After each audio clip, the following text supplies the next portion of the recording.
So last year I came up with a challenge on my Twitch channel to beat 100 games. And I'll be honest with you, it was a complete mistake. So if you are thinking of doing something similar, maybe this video is for you, or maybe you just want to think about how to be a better gamer in general, the things I've learned last year will probably help me along that path this year. I think it definitely will, actually. So this 100 game challenge was all about how many games I could beat in the whole year. Basically, when I mean beat, I mean get to the end credits. And once each one of those were done, I would add them to a list. And loads of other people took part, and it was, for the most part, it was fun. I really enjoyed it at the beginning, but I'll be honest, it started getting really stressful near the end, and I had a lot of issues with like the games I was picking and just my general enjoyment of gaming over the year. So at the start I was picking some games I'd never played before, so I was playing the likes of the Sonic series. Believe it or not, I'd never really delved into the Sonic games, the 8 and 16-bit games. We're talking about the Sega Master System and the Sega Mega Drive games. Never really played them as a kid, I'll be honest. I never liked them. I was more on the Super Mario side compared to the Sonic. There was a bit of a divide. If you were of a certain generation, the marketing team did well with getting us on each side.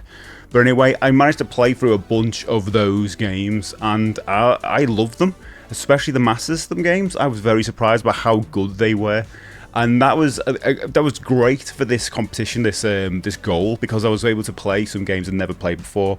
But because I'm a retro streamer, it was easy for me to pick and actually go and choose or try and find short games.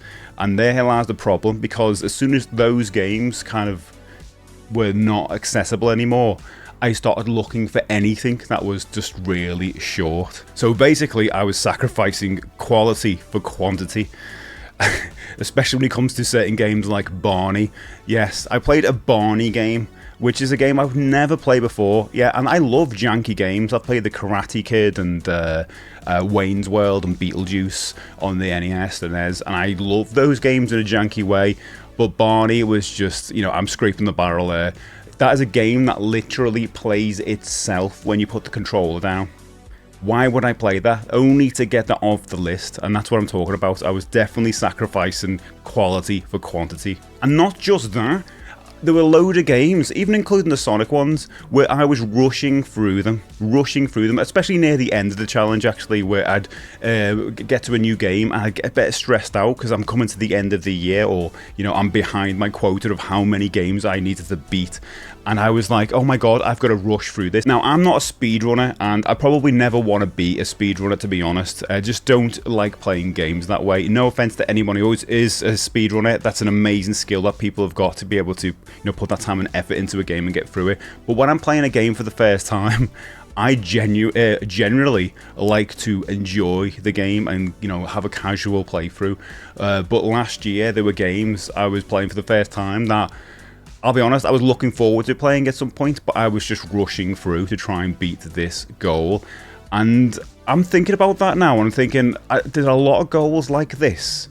Like reading goals, people have reading goals. I certainly wanted to have a reading goal last year, but I'm lucky it didn't. And I was thinking about having one this year, and I'm lucky I'm not. Because I think these goals take out a bit of the enjoyment of the things we do. And we tend to forget the reason why we do these things, which are supposed to be for enjoyment. And as soon as you put a goal setting on it, it kind of masks that into something else. And that something else was me being able to put my fist in the air and say, yeah, I beat 100 games, but at what cost? You know, because I wasn't able to really play that many new games at all last year, which is a thing I want to do this year. I want to put more emphasis on playing new stuff that comes out and not just part of some, you know, quota. Even though I'm not going to have a list of I've got to play 100 new games or anything like that. No, I'm going to look for things that I like the look of and play them.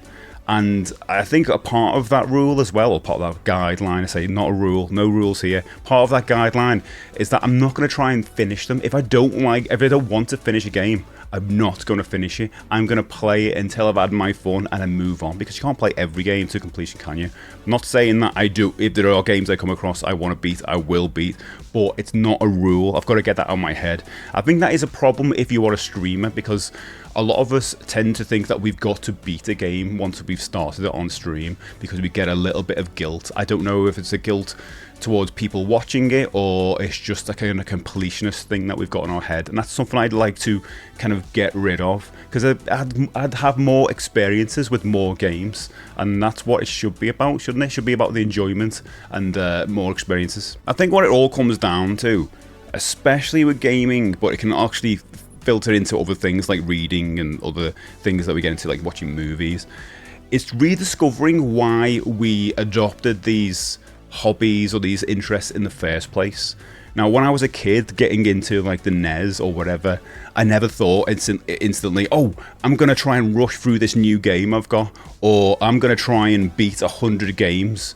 You know, it was nothing like that. I picked it up. I was so excited to play the game that I would like play every second of it. First time I ever got Super Mario World for Christmas, I got all the exits as soon as I could. I was so obsessed with it. And I didn't try and beat it, then put it down and go to the next game. I was so obsessed with that game. I loved it. I remember reading every bit of news about any other new game coming out, because I just wanted to just soak it all up. And I think as I get older, a bit of that nostalgia is diluted. And I think I've just I need to reset my mindset into maybe getting back to why I like playing games in the first place. It's weird, like as I've said before, I think this year I'm definitely all about resetting it and getting back to why I actually like playing games. Anyway, this video was just for anybody who's going through something maybe a bit similar. Maybe you've been missing out on why you got into gaming in the first place, and you need to rediscover that enjoyment, that love of it. And just tell you now, possibly don't do a goal like I do. I know there are certain people out there who are going to do the goal again, and that's fine, because that's in your nature. You can enjoy it in the way you enjoy it. I personally, overall, did enjoy it. At the start of it, I did, but overall, when it became a quantity over quality thing, and my enjoyment was just a little bit impaired, it's taught me a lot. Anyway, thank you so much for watching this video, and I'll see you in the next one. We found an octopus. Oh, he's all made up now.